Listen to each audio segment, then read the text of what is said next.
Hare Krishna. Srimad Bhagavad Gita, Chapter 2, Verse 18.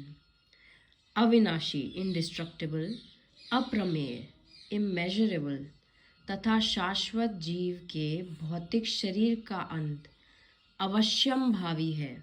शाश्वत means eternal. जीव is living entity. भौतिक शरीर material body. अंत means end. Avashyam bhavi means inevitable. So the end of the material body of indestructible, immeasurable and eternal living entity is sure to come to an end. Atah, therefore, he Bharatvamshi, O descendant of Bharat, yuddha karo, fight. Let's read the entire meaning again. अविनाशी, अप्रमेय तथा शाश्वत जीव के भौतिक शरीर का अंत अवश्यम भावी है. अतः हे भरतवंशी, युद्ध करो. हरे कृष्ण.